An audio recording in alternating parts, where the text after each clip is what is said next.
Maka Ayub melanjutkan uraiannya. Kiranya aku seperti dalam bulan-bulan yang silam, seperti pada hari-hari ketika Allah melindungi aku, ketika pelitanya bersinar di atas kepalaku, dan di bawah terangnya aku berjalan dalam gelap. Seperti ketika aku mengalami masa remajaku, ketika Allah bergaul karib dengan aku di dalam kemahku,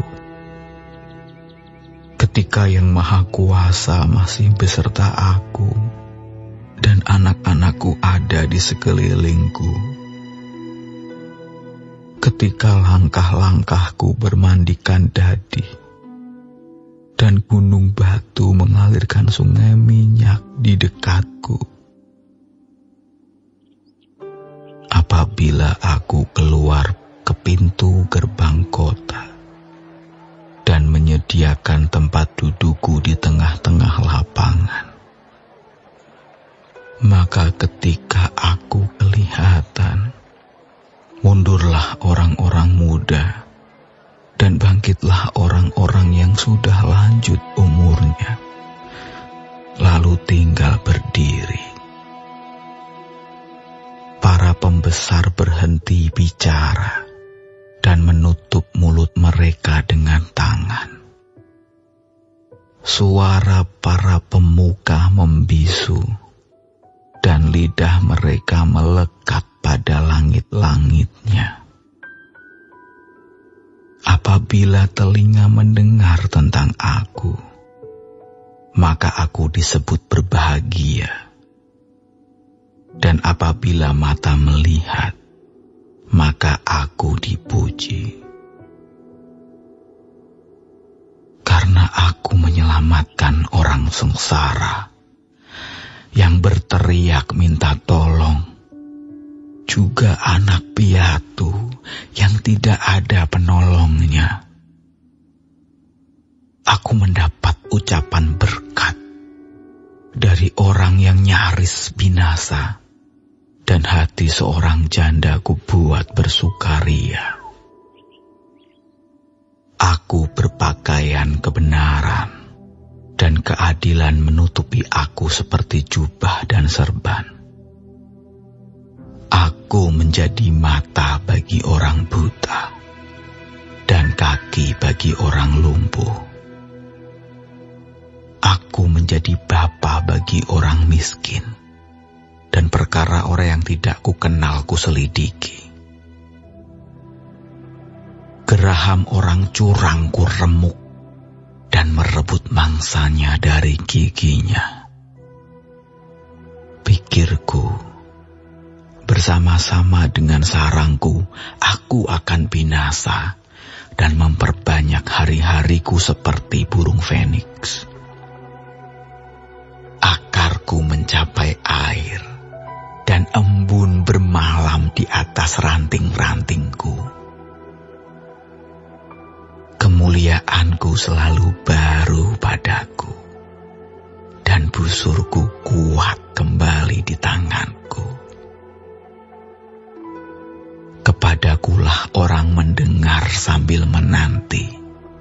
Dengan diam mereka mendengarkan nasihatku.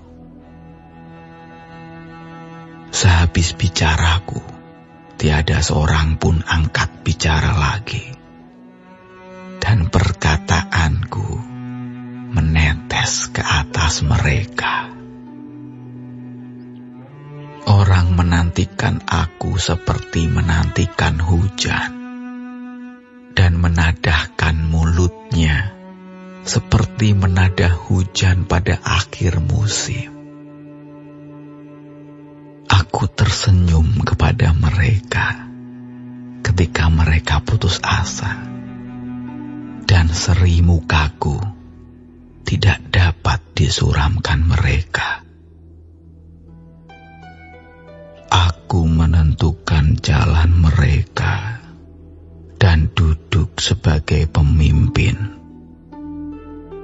Aku Aku bersemayam seperti raja di tengah-tengah rakyat, seperti seorang yang menghibur mereka yang berkabung.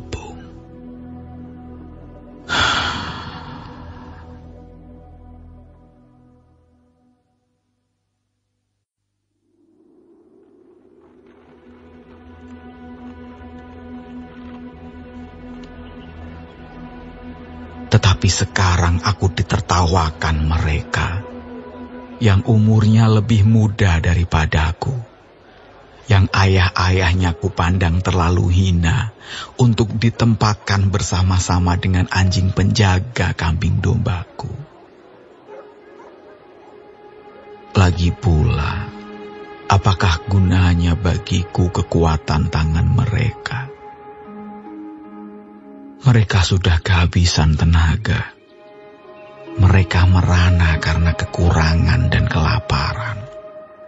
Mengerumit tanah yang kering, belukar di gurun dan padang belantara. Mereka memetik gelang laut dari antara semak-semak, dan akar pohon arar menjadi makanan mereka. Mereka diusir dari pergaulan hidup, dan orang berteriak-teriak terhadap mereka seperti terhadap pencuri. Di lembah-lembah yang mengerikan mereka harus diam, di dalam celah-celah tanah dan sela-sela gunung. Di antara semak-semak mereka meraung-raung, mereka berkelompok di bawah jeruju. Mereka itulah orang-orang bebal yang tak dikenal, yang didepak dari negeri. Tetapi sekarang, aku menjadi sajak sindiran dan ejekan mereka. Mereka mengejikan aku, menjauhkan diri daripadaku. Mereka tidak menahan diri meludahi mukaku. Karena tali kemahku telah dilepaskan Allah, dan aku direndahkannya. Dan mereka tidak mengekang diri terhadap aku. Di sebelah kananku muncul gerombolan, dikaitnya kakiku, dan dirintisnya jalan kebinasaan terhadap aku. Mereka membongkar jalanku dan mengusahakan kejatuhanku. Tidak ada yang menghalang-halangi mereka. Seperti melalui tembok yang terbelah lebar mereka menyerbu. Mereka datang bergelombang di tengah-tengah keruntuhan. Kedahsyatan ditimpakan kepadaku. Kemuliaanku diterbangkan seperti oleh angin. Dan bahagiaku melayang hilang seperti awan. Oleh sebab itu jiwaku hancur dalam diriku. Hari-hari kesengsaraan mencekam aku. Pada waktu malam, tulang-tulangku seperti digerogoti dan rasa nyeri yang menusuk tak kunjung berhenti. Oleh kekerasan yang tak terlawan, koyaklah pakaianku dan menggelambir sekelilingku seperti kemeja. Ia telah menghempaskan aku ke dalam lumpur dan aku sudah menyerupai debu dan abu. Aku berseru minta tolong kepadamu, tetapi engkau tidak menjawab. Aku berdiri menanti, tetapi engkau tidak menghiraukan aku. Engkau menjadi kejam terhadap aku, Engkau memusuhi aku dengan kekuatan tangan-Mu. Engkau mengangkat aku ke atas angin, melayangkan aku dan menghancurkan aku di dalam angin ribut. Ya, aku tahu Engkau membawa aku kepada maut, ke tempat segala yang hidup dihimpunkan. Sesungguhnya, masakan orang tidak akan mengulurkan tangannya kepada yang rebah, jikalau ia dalam kecelakaannya tidak ada penolongnya? Bukankah aku menangis karena orang yang mengalami hari kesukaran? Bukankah susah hatiku karena orang miskin? Tetapi ketika aku mengharapkan yang baik, maka kejahatanlah yang datang. Ketika aku menantikan terang, maka kegelapanlah yang datang. Batinku bergelora dan tak kunjung diam. Hari-hari kesengsaraan telah melanda diriku. Dengan sedih, dengan tidak terhibur, aku berkeliaran. Aku berdiri di tengah-tengah jemaah sambil berteriak minta tolong. Aku telah menjadi saudara bagi serigala dan kawan bagi burung unta. Kulitku menjadi hitam dan mengelupas dari tubuhku. Tulang-tulangku mengering karena demam. Permainan kecapiku menjadi ratapan, dan tiupan serulingku menyerupai suara orang menangis.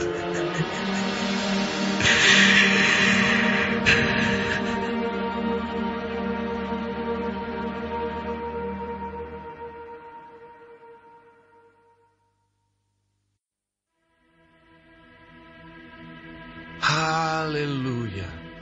Berbahagialah orang yang takut akan Tuhan, yang sangat suka kepada segala perintah-Nya.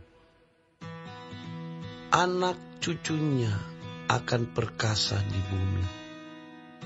Angkatan orang benar akan diberkati. Harta dan kekayaan ada dalam rumahnya. Kebajikannya tetap untuk selamanya.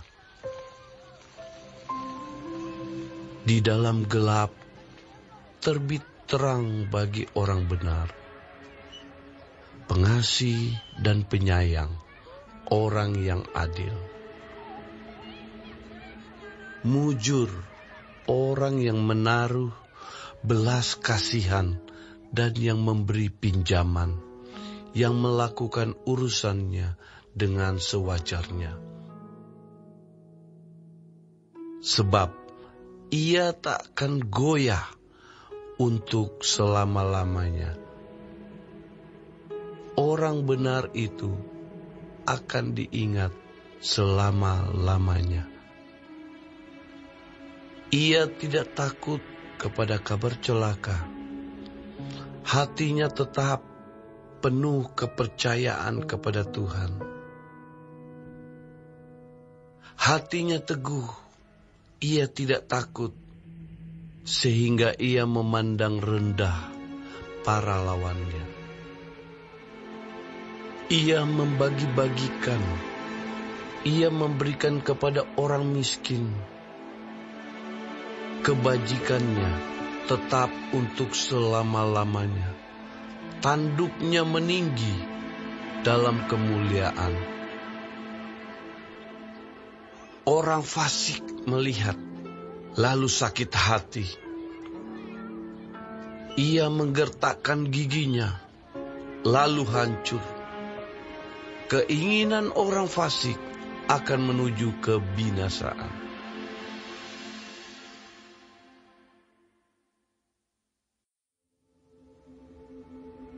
Siapa mencintai didikan, mencintai pengetahuan.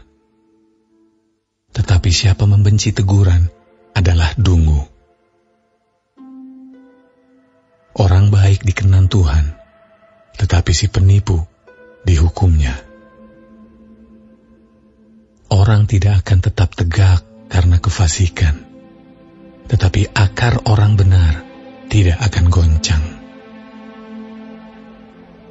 Istri yang cakap adalah mahkota suaminya, tetapi yang membuat malu adalah seperti penyakit yang membusukkan tulang suaminya. Katanya lagi kepada mereka, Aku berkata kepadamu, sesungguhnya di antara orang yang hadir di sini, ada yang tidak akan mati sebelum mereka melihat bahwa kerajaan Allah telah datang dengan kuasa. 6 hari kemudian, Yesus membawa Petrus, Yakobus, dan Yohanes, dan bersama-sama dengan mereka, ia naik ke sebuah gunung yang tinggi.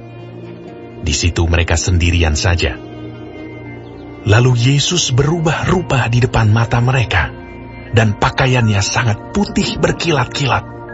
Tidak ada seorang pun di dunia ini yang dapat mengelantang pakaian seperti itu. Maka nampaklah kepada mereka Elia bersama dengan Musa. Keduanya sedang berbicara dengan Yesus. Kata Petrus kepada Yesus, Rabi, betapa bahagianya kami berada di tempat ini. Baiklah kami dirikan sekarang 3 kemah. 1 untuk engkau, 1 untuk Musa, dan 1 untuk Elia. Ia berkata demikian, sebab tidak tahu apa yang harus dikatakannya, karena mereka sangat ketakutan. Maka datanglah awan menaungi mereka, dan dari dalam awan itu terdengar suara, Inilah anak yang kukasihi, dengarkanlah dia. Dan sekonyong-konyong waktu mereka memandang sekeliling mereka, mereka tidak melihat seorang pun lagi bersama mereka, kecuali Yesus seorang diri.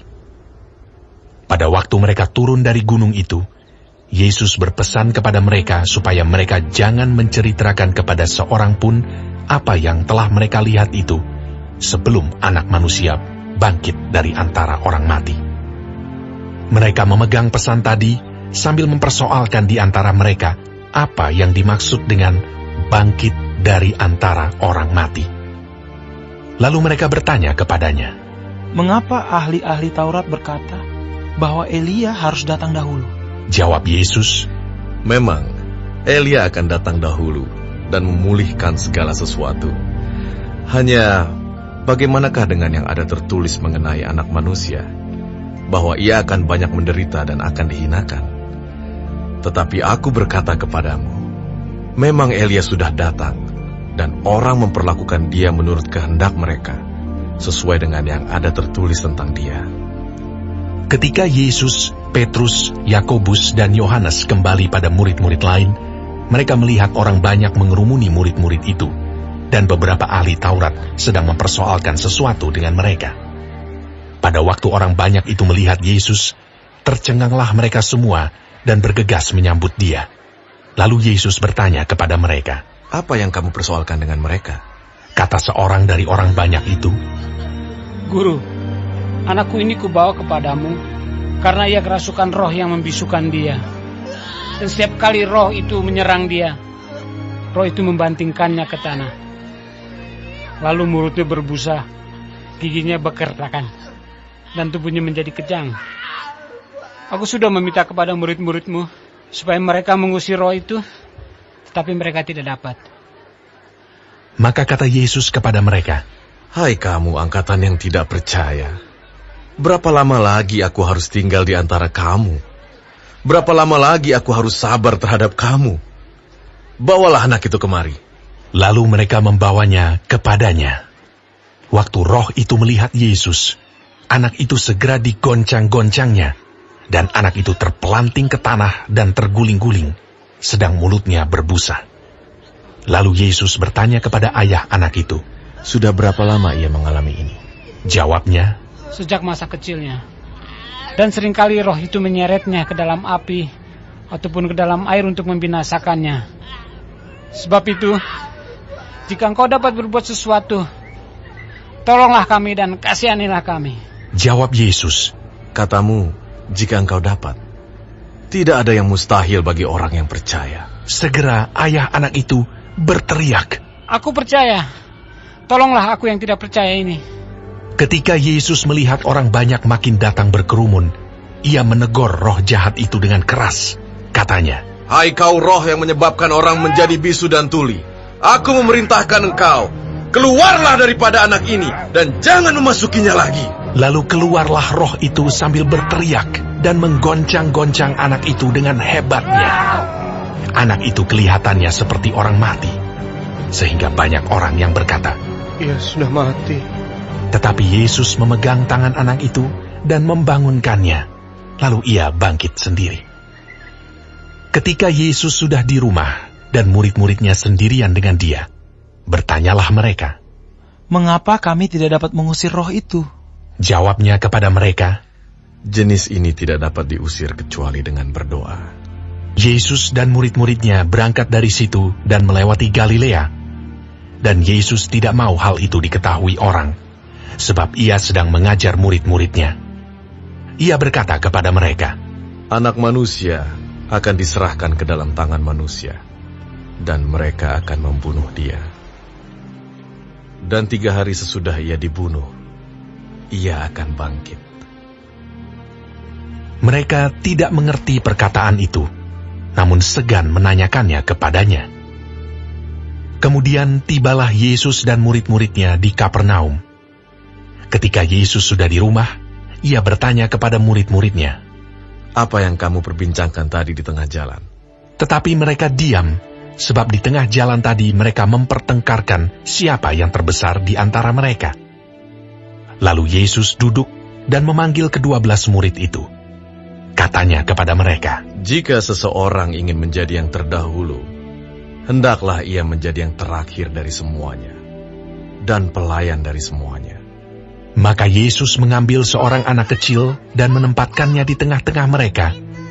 Kemudian ia memeluk anak itu dan berkata kepada mereka, Barang siapa menyambut seorang anak seperti ini dalam namaku, ia menyambut aku. Dan barang siapa menyambut aku, bukan aku yang disambutnya, tetapi dia yang mengutus aku. Kata Yohanes kepada Yesus, Guru, kami lihat seorang yang bukan pengikut kita mengusir setan demi namamu. Lalu kami cegah orang itu, karena ia bukan pengikut kita. Tetapi kata Yesus, Jangan kamu cegah dia, sebab tidak seorang pun yang telah mengadakan mujizat demi namaku dapat seketika itu juga mengumpat aku.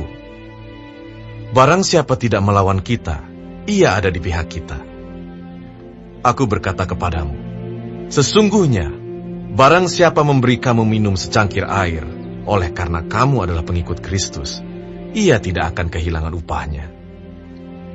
Barang siapa menyesatkan salah satu dari anak-anak kecil yang percaya ini, lebih baik baginya jika sebuah batu kilangan diikatkan pada lehernya, lalu ia dibuang ke dalam laut.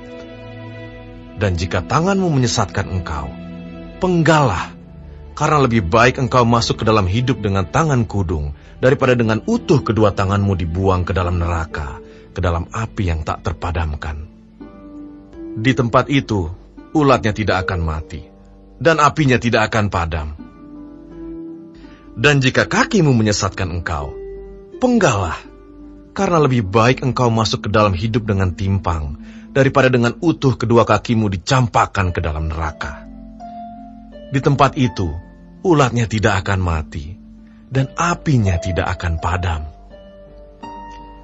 Dan jika matamu menyesatkan engkau, cungkilah, karena lebih baik engkau masuk ke dalam kerajaan Allah dengan bermata satu, daripada dengan bermata dua dicampakkan ke dalam neraka, di mana ulat-ulat bangkai tidak mati dan api tidak padam.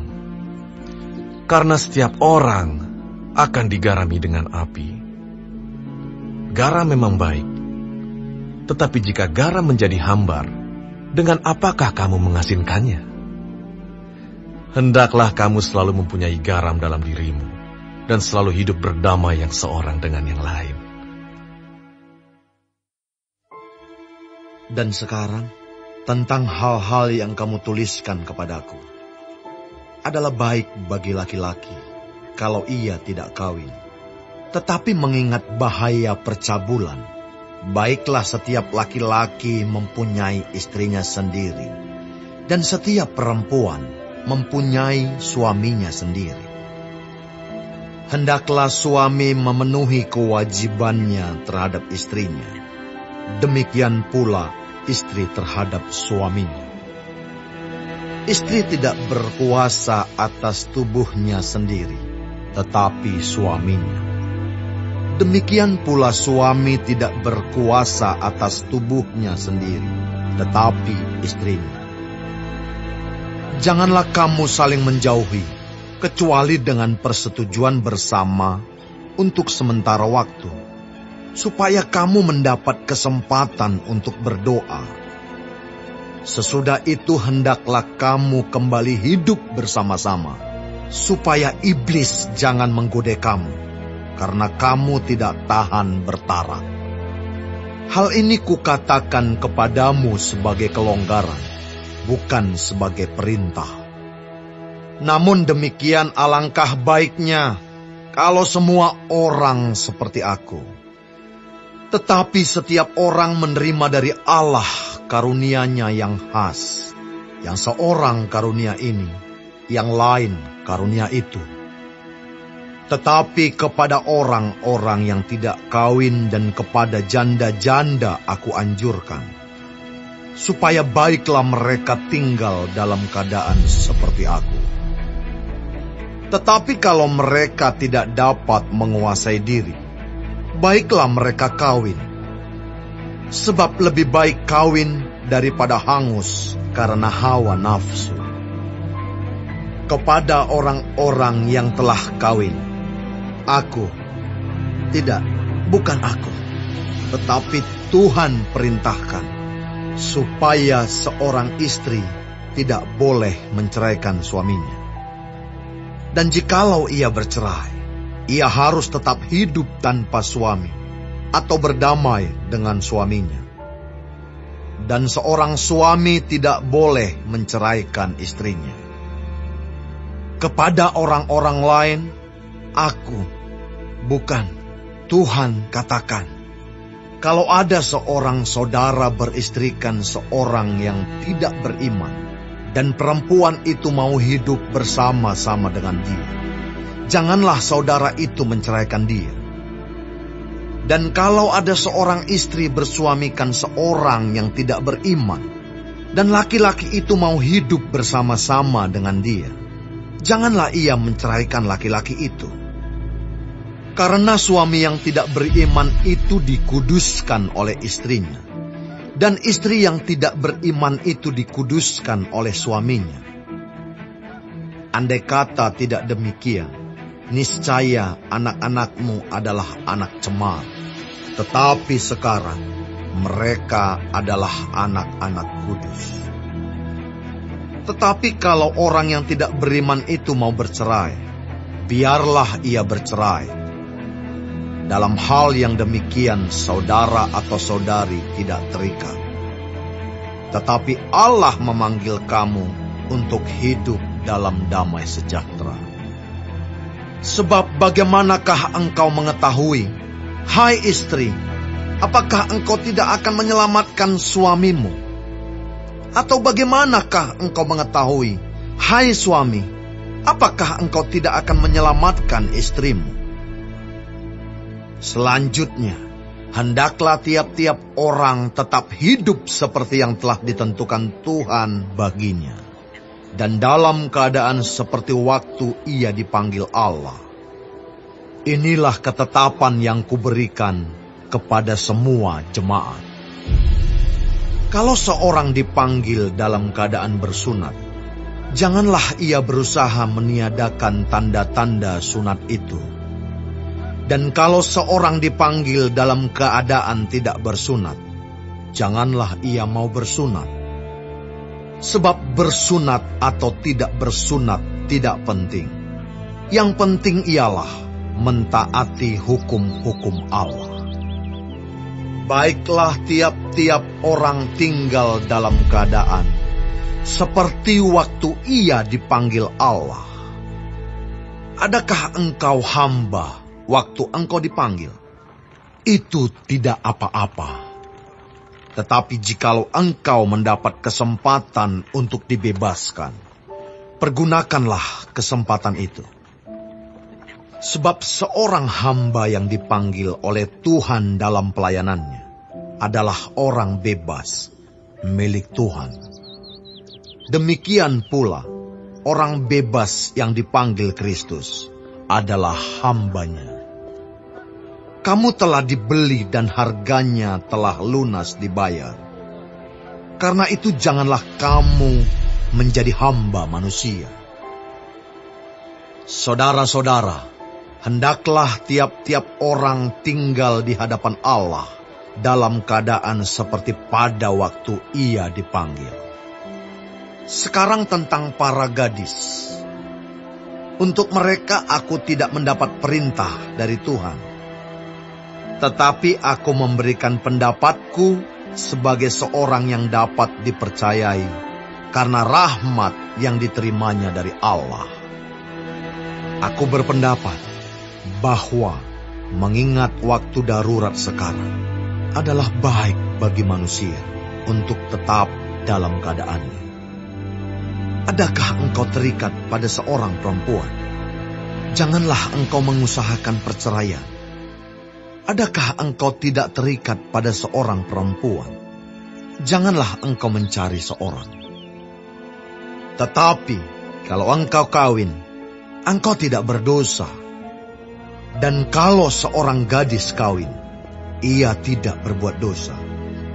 Tetapi orang-orang yang demikian akan ditimpa kesusahan badan, dan aku mau menghindarkan kamu dari kesusahan itu. Saudara-saudara, inilah yang kumaksudkan, yaitu waktu telah singkat. Karena itu, dalam waktu yang masih sisa ini, orang-orang yang beristri harus berlaku seolah-olah mereka tidak beristri. Dan orang-orang yang menangis seolah-olah tidak menangis.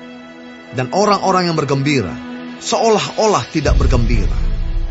Dan orang-orang yang membeli seolah-olah tidak memiliki apa yang mereka beli.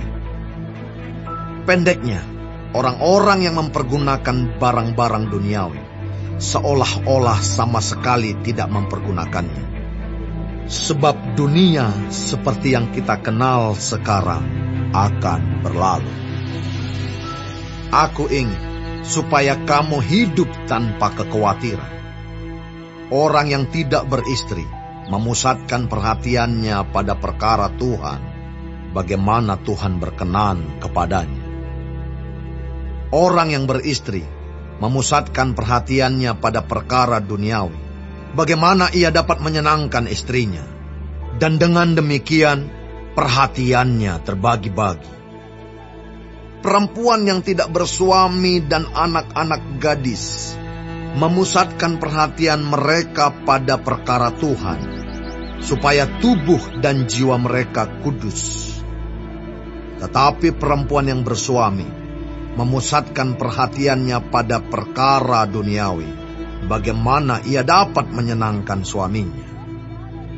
Semuanya ini kukatakan untuk kepentingan kamu sendiri, bukan untuk menghalang-halangi kamu dalam kebebasan kamu. Tetapi sebaliknya, supaya kamu melakukan apa yang benar dan baik, dan melayani Tuhan tanpa gangguan.